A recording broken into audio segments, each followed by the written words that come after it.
YouTube channel ASR the expert में। और आज की वीडियो में हम बात करने वाले हैं one of the exciting mutual fund from the pharma sector, जो कि है Mirae Asset health care fund. Direct plan growth plan के बारे में बात कर रहे हैं और इस फंड को रिव्यू करने का एक खास रीजन है क्योंकि फार्मा सेक्टर्स के अंदर में इस समय काफ़ी अच्छा बूम है, जो एक्सपेक्ट करा जा सकता है अगले साल से 2 साल के बीच में आपके लिए अच्छा काम कर सकता है।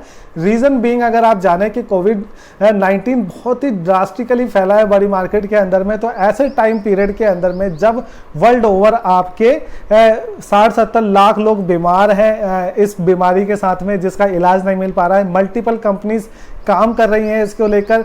हेल्थ केयर सेक्टर से काफ़ी प्राइमरी इंपॉर्टेंस बन चुका है, चाहे आप PPE किट बनाने वाली कंपनीज को देखें या एंटीबायोटिक्स बनाने वाली कंपनी को देखें, वैक्सीनेशन बनाने वाली कंपनीज को देखें, हर तरीके की कंपनी का काम धंधा बहुत अच्छे से ग्रो कर रहा है और ये आने वाले टाइम पे भी चलने वाला है क्योंकि हेल्थ केयर हमारी लाइफ की प्रायोरिटी बन चुका है। इसके इलाज के लिए जो भी कंपनीज काम करें, चाहे वो लेबोरेटरीज हो, हॉस्पिटल्स हो, सबकी रिटर्न्स बहुत ज़्यादा प्रॉफिटेबल साइड में रहने वाली है अगले साल से 2 साल।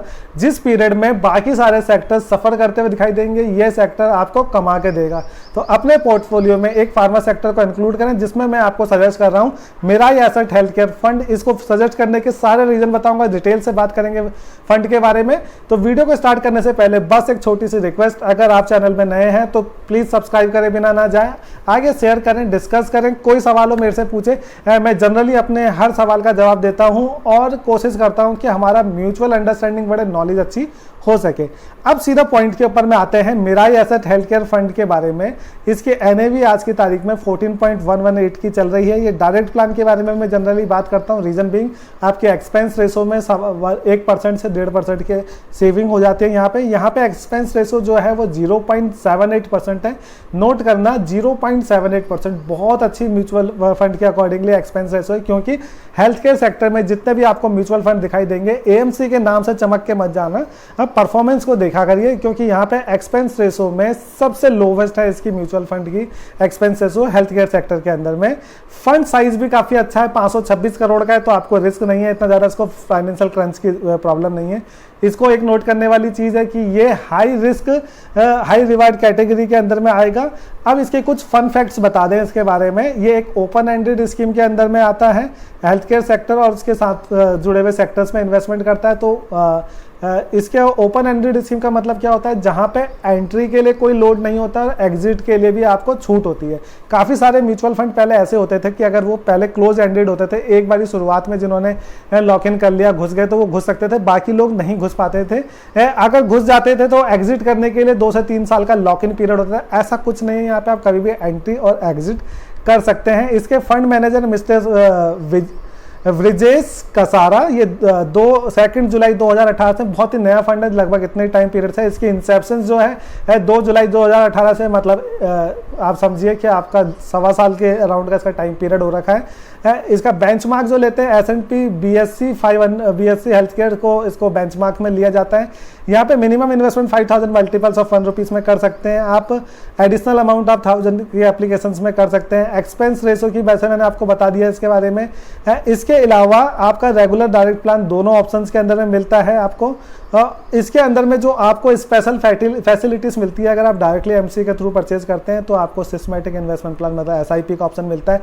आप स्विच कर सकते हैं सेम एजेंसी के दूसरे प्लान के अंदर में। ये बहुत ही अच्छा ऑप्शन होता है, जिसमें क्या होता है कि आप सारे सेल करके दूसरी यूनिट्स में आपके पैसे ट्रांसफर हो जाते हैं। सिस्टमैटिक विड्रॉल प्लान का ऑप्शन मिलता है, जहां पे आप एक पैसा एक्यूमुलेट होने के बाद में सारा एक संग नहीं निकालना चाहें तो आप सिस्टमैटिक मंथली बेसिस पे, वीकली बेसिस पे कुछ करके अमाउंट को विड्रॉ कर सकते हैं।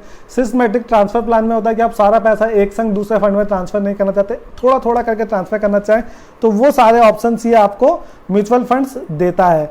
इसके अलावा अगर मैं इसके बारे में एक बात करता हूं कि इसके एसेट एलोकेशंस को लेकर अगर हम बात करते हैं, तो जो टॉप 10 कंपनीज हैं, सबसे बड़ी बात ये समझना चाहिए कि एक म्यूचुअल फंड के अंदर में कितने नंबर ऑफ स्टॉक्स हैं। यहाँ पे 28 स्टॉक हैं इस म्यूचुअल फंड के अंदर में, जहाँ पे इसका पैसा एलोकेट है। तो एक तरह से इसको फोकस फंड बोला जाता है, जिसमें बहुत ही लिमिटेड नंबर ऑफ स्टॉक्स में पैसा लगाया गया है। इसके उसमें से भी जो टॉप 10 स्टॉक्स हैं, उनकी जो वेटेज है वो 64%, लगभग 64-65% की वेटेज और टॉप 10 स्टॉक्स में से आ जाती है। तो उनकी परफॉर्मेंस काफ़ी की रखती है इनकी इस फंड की परफॉर्मेंस को लेकर।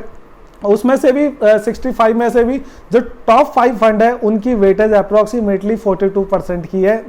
तो आप समझ सकते हैं टॉप 5 को हम एक बार नाम के साथ में डिटेल से बात कर सकते हैं, तो आपको खुद पता चल जाएगा कितना अच्छा परफॉर्मेंस कर सकती है।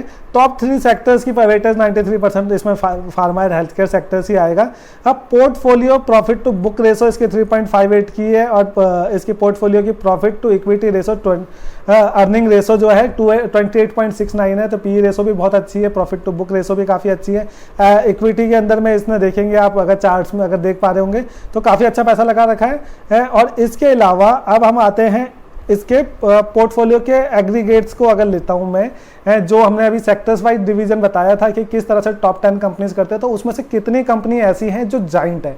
देखिए लार्ज कैप का जो फायदा मिलता है उससे स्टेबिलिटी आती है कि वो कंपनीज आराम से नहीं डूब सकती, स्मॉल कैप में वॉलिटिलिटी ज़्यादा होती है। तो यहाँ पे अगर आप देखेंगे कि जिनके अंदर पैसा लगा रखा है, तो अगर उसका मैं परसेंटेज ब्रेकअप देखूँ तो मार्केट कैपिटलाइजेशन जो जिन कंपनीज में पैसा लगाया उनकी 31,723 करोड़, उन कंपनीज की स्टॉक वैल्यू की बात कर रहे हैं जहाँ पे इन्होंने पैसा लगाया है, तो वो एक बहुत अच्छी है। जबकि इस कैटेगरी के अंदर में ज़्यादातर लोगों की जो एसेट कैपिटलाइजेशन है वहाँ पे 28,000 की है, यहाँ पे अप्रॉक्सीमेटली 31,000 के अराउंड में ले रखा है। जाइंट मतलब जो टॉप बिग कंपनीज जाइंट बोलते हैं उनको, वहाँ पे अप्रॉक्सीमेटली 14.66% की इसकी है, मतलब 14% की इन्वेस्टमेंट इसकी जाइंट में।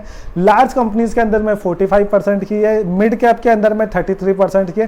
तो स्मॉल कैप के अंदर अगर आप देखेंगे तो बहुत छोटी वेटेज दी है 6-6.5% की, तो ये आपके पैसे को बहुत ज़्यादा सिक्योर बनाता है। जाइंट एंड लार्ज कैप का मतलब है बहुत बड़ी कंपनीज के अंदर में पैसा लगाया जहाँ पे डूबने के चांस ऑलमोस्ट नलीफाई हो जाते हैं उनके, और मिड कैप कंपनीज आपको अच्छा पोटेंशियल देती है, और स्मॉल कैप्स में जो रिस्क रहता है वो आपको काफ़ी कम कर देते हैं। अगर इसीलिए आप इसके ब्लेंड को देखेंगे तो आपको मिडल में दिखाई देगा, लार्ज मीडियम और स्मॉल के बीच में जाके अगर आप देखेंगे तो कैपिटलाइजेशन और फंड इन्वेस्टमेंट रेशो में आपको काफ़ी बैलेंस दिखाई देगा ये फंड। अब इसके सीधा बात करते हैं टॉप 10 कंपनीज या जो टॉप होल्डिंग्स है इसके अंदर में। सबसे बड़ी जो कंपनी दे रखी है सन फार्मा, हाँ आपके फार्मास्यूटिकल सेक्टर्स के अंदर में सबसे बड़ा नाम है आज की तारीख में अगर आप इसको कवर करते हैं। यहाँ पे इन्होंने एसेट में 12.23% की वेटेज दी है, बहुत अच्छा काम कर रहा है। पी रेशो अगर इस कंपनी की देखेंगे स्टॉक की तो 30.36 में है, लेकिन वो जो बोल सकते हैं काफ़ी अच्छा है क्योंकि मार्केट में जो काफ़ी टॉप कंपनीज होती है वो 100 पी तक भी चले जाती हैं अपने रेट्स को लेके। डॉक्टर रेड्डी लैब अगर आप इसको देखेंगे तो 9.29% की इसकी वेटेज दे रखी है, 32.15 का पीई रेशो है इसका, प्रॉफिट टू अर्निंग रेशो, जो बहुत अच्छा है। डिविस लेबोरेटरी को इन्होंने 8.44% की वेटेज दे रखी है, इसका पी रेशो थोड़ा हायर साइड में है 50.40 पर, कंपनी उसी हिसाब से क्वालिटी में काफ़ी हाई परफॉर्मेंस रखती है। बायोकॉन के बारे में आप देखेंगे 6.14% की वेटेज दे रखी है, यहाँ पे 61.73% की पी रेशो है, पर ये बहुत अच्छी कंपनी है, बहुत इनोवेटिव प्रोडक्ट्स के साथ में मार्केट में काम कर रही है। लुपिन को अगर आप देखेंगे तो 5.66% की वेटेज है इसकी। इसके अलावा इप्का लेबोरेटरीज है, अरबिंदो फार्मा का नाम सुनते ही आप समझ सकते हैं कि कितना बड़ा नाम है, Ajanta pharma, Cipla, Torrent pharmaceuticals, Apollo hospital और डॉक्टर लाल पैथ लैब। कोई भी ऐसा नाम नहीं है जो आपने डे टू डे लाइफ में नहीं सुन रखा हो या आते जाते कभी नहीं सुना हो, या स्टॉक को अगर स्टॉक मार्केट का रिव्यू करते होंगे तो आप इन सारे नाम्स को बड़े अच्छी तरह से जानते होंगे कितनी हाई लेवल की परफॉर्मेंस रखते हैं ये अपने पर्टिकुलर सेक्टर्स के अंदर में। तो आप समझ सकते हैं कि एसेट के अंदर में भी किस तरीके के एसेट्स को पिक करा गया है उसको देखा जा सकता है। अब इसके अंदर अगर हम सबसे इंपॉर्टेंट पार्ट जिसके लिए आप आते हैं, मैं अगर इसका चार्ट दिखाता हूं कभी आपको कंपेरेटिव करने के लिए, जब से ये स्टार्ट हुई है स्कीम तो आप इसको देखिए, एक साल के टाइम होराइजन के अंदर में इसने अप्रॉक्सीमेटली 36% की वेटेज है रिटर्न्स दी है आपको। और जबकि S&P BSE health care sectors, अगर हेल्थ केयर फंड्स को अगर देखें पूरे के पूरे इंडाइसिस को देखता हूं मैं उसमें, तो वहां पे जाके आप देखेंगे वो 19% की वेटेज दिखा रहा है, मतलब रिटर्न्स दिखा रहा है। तो अपने सेक्टर्स के अंदर में भी ये द बेस्ट है परफॉर्मेंस देने के मामले में, बहुत ही अच्छा एलोकेशन करा हुआ है क्योंकि इन्होंने अपने पोर्टफोलियो के अंदर में मैनेज करते हुए, और साथ ही साथ में एक्सपेंस रेशो को बहुत लिमिटेड रखा है। तो जैसे आप समझ सकते हैं कि अगर चार्ट में देखें किसी भी पॉइंट ऑफ टाइम पे ये अपने बेंचमार्क से को टच भी नहीं होने देता, एक्सेप्ट द इनिशियल जहां पे शुरुआत होती है, उसके अलावा किसी भी पॉइंट पे इसने हमेशा अच्छी परफॉर्मेंस दी है। मार्केट गिरी तो कम गिरा, मार्केट उठी तो ज़्यादा स्पीड से उठा, इसने बहुत अच्छी परफॉर्मेंस दी है, बहुत अच्छे से एलोकेट करा हुआ है अपने फंड्स को। यहाँ पे फंड मैनेजर ने जो मिस्टर ब्रजेश कसारा जी है। अब इसके बाद आते हैं इसकी रिटर्न्स को लेकर। अगर हम रिटर्न्स को दो वैल्यू में कंपैरिजन कर सकते हैं, जैसे आप डिटेल्स में देख पाएंगे। एसआईपी रिटर्न्स होती है और एक लमसम रिटर्न है। लमसम रिटर्न्स में अगर हम इस तरह से मानते हैं कि 10,000 रुपये की अगर कोई इन्वेस्टमेंट करता है पर्टिकुलर डेट्स में, जिस तरह से आप देख सकते हैं, अगर 22 मई 2020 मतलब एक हफ्ते पहले ही करा होता तो उसको 10,103 रुपये बन जाते, जहाँ पे 1% का रिटर्न्स मिल जाता है। यही हम लॉन्गर टाइम हॉराइजन देखते हैं, एक साल का पीरियड अगर देखेंगे तो 10,000 रुपये 13,744 रुपये बन जाते हैं, जहाँ पे अप्रोक्सीमेटली 37% की रिटर्न है जिसकी हम बात कर रहे थे। एनुअलाइज बेसिस पे भी इसी को देखेंगे। अगर हम 2 साल के टाइम में मतलब 2 जुलाई 2018 जब से लॉन्चिंग हुई है तब से इसको देखते हैं तो वहाँ पे इसकी 41.20% की वेटेज रिटर्न्स देख सकते हैं। अगर हम एनुअल टर्म्स में एनुअलाइज करने की कोशिश करेंगे तो वो 19.80 आ जाते हैं। एब्सोल्यूट टर्म्स में 41% की रिटर्न है। अब बात आती है स्मार्ट तरीके से, मतलब एसआईपी के अगर मैं बारे में बात करूं तो एसआईपी में क्या होता है, आपका पूरा पैसा एक साथ नहीं लगता, हजार करके इस तरह से आपकी एलोकेशंस होती है। तो अगर हम एक साल के टाइम पीरियड के अंदर में देखें 29 मई 2019 को लेकर, तो इसने लगभग आपका 13,000 रुपये की इंस्टॉलमेंट आपकी बन जाती है उस पीरियड के अंदर में, और जिसकी वैल्यू लगभग 16,500 रुपये हो जाता है। यहाँ पे अगर आप देखें तो एब्सोल्यूट टर्म पे आपको 56% का फायदा होता है और एब्सोल्यूट टर्म में 26% का फायदा होता है, और एनुअलाइज करते हैं अपनी वैल्यू को तो 56%। आप सोचेंगे 26% हमारा एनुअल है और एब्सोल्यूट 56% क्यों हो जाता है। देखिए एनुअलाइज में तो हम पूरे साल का पीरियड को लेते हैं कि साल के अंदर में कितना कमा के दिया, जबकि अगर आप इसको एनुअलाइज करने उसके एब्सोल्यूट में जो एग्जैक्टली नंबर आता है, एनुअलाइज में क्या होता है, आपका 1,000 रुपये तो 13 महीने के लगा, 2,000 रुपये आपका 11 महीने के लिए लगा, 12 महीने के लगा। इस तरह से करते करते जो लेटेस्ट 1,000 रुपये वो तो सिर्फ एक महीने के लगा, तो साइकोलॉजिकली लगता है कि 13,000 पे 16,000 आया, जबकि देखिए कि आपने वो पैसा बहुत टुकड़ों में लगाया है। जो 1,000 रुपये का पीरियड था वो लॉन्गर टाइम पीरियड का था, मतलब छोटी अमाउंट लॉन्गर टाइम पीरियड के लिए लगी हुई थी और बड़ी अमाउंट ने बहुत छोटे टाइम पीरियड के लिए आपके लिए काम करा है। तो ये आपको देखना होता है एसआईपी की परसेंटेज के कंपेरेटिवली उसके साथ में आप इसको देख सकते हैं। इसके अलावा अब आते हैं बात इसमें कि इस फंड्स को लिया जाए नहीं लिया जाए तो क्यों लिया जाए, कैसे काम करना चाहिए। तो देखो इसको सिंप्लीफाइड करने की कोशिश करूं तो आपके पास में फार्मा सेक्टर्स में से एक म्यूचुअल फंड होना चाहिए, क्योंकि जिस समय जिस सेक्टर्स का काम चल रहा हो उसको इग्नोर नहीं करना चाहिए। जैसे जो चीज़ फैशन में हो, ट्रेंडिंग में हो, तो आपको वक्त के साथ में चलना चाहिए। जो वक्त के साथ नहीं चलता वो पीछे रह जाता है। तो इसी तरीके से फार्मा सेक्टर्स इस समय बूम पर है। अगर हम कभी भी किसी के पास्ट ट्रेंड्स को देख के मैं कभी काम करने के लिए नहीं कहता, फ्यूचर को देख के काम करने के लिए बोल सकते हैं। तो फ्यूचर में भी आप देखिए 50 से 60 लाख लोग वर्ल्ड ओवर बीमार हैं कोविड की वजह से। इसके अलावा मल्टीपल्स नई बीमारियां भी जुड़ती हुई आ रही है, कईयों का इलाज पोस्टपोन्ड हो गया काफ़ी लंबे टाइम से। तो ऐसे टाइम पीरियड में फार्मा सेक्टर एक ऐसी चीज़ है जो कॉन्टिन्यूस काम कर रही है और इसके अंदर में सिर्फ फार्मा नहीं होते, हेल्थ केयर भी, मतलब हॉस्पिटल्स, टेस्टिंग लेबोरेटरीज, सब तरीके के जो सेक्टर्स है पूरा ग्रुप करके हेल्थ केयर सेक्टर बनता है। उसके ऊपर में यहाँ पे पैसा लग रहा है, जिसके ऊपर आज की तारीख में वर्ल्ड ओवर फोकस है।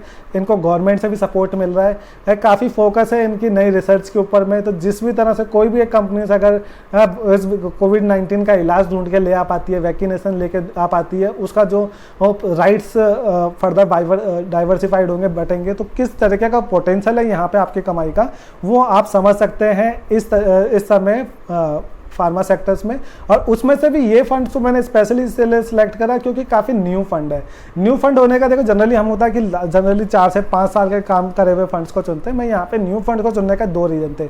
सबसे बड़ा रीज़न था कि इसकी एक्सपेंस रेशो कम है। एक्सपेंस रेशो कम होने का मतलब है कि मेरा खर्चा कम हो रहा है। मैं जितना पैसा लगाऊँ, 100 रुपये लगाता हूँ, अगर मेरा 2% एक्सपेंस रेशो चले जाती है तो मेरा 98 रुपीज़ ही लगता है। यहाँ पर मेरा 99.23 रुपीज़ यहाँ पे एडजस्ट हो जाता है। तो मतलब मेरा ज़्यादा पैसा लग पाता है, मेरा खर्चा कम होता है।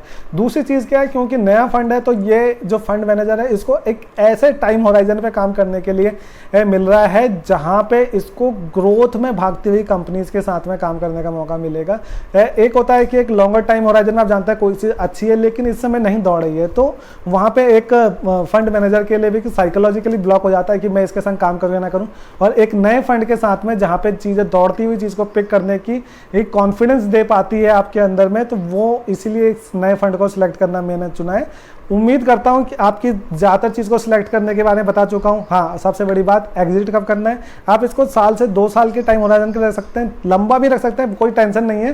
पर इन जनरल जो फार्मा सेक्टर्स है वो आपका 6 से 8% या 10% के बीच में परफॉर्मेंस देता है। इसीलिए जिस समय बूम है, at least current year, next year आप एटलीस्ट इस पीरियड के लिए रख सकते हैं। आपको अच्छा कमा के देगा, ज़्यादातर टाइम पे आपको पॉजिटिव रिटर्न ही दिखाई देगी। घबराएं नहीं और बिना डर के इस म्यूचुअल फंड को ले सकते हैं। उम्मीद करता हूँ अगर वीडियो अच्छी लगी हो तो प्लीज़ चैनल को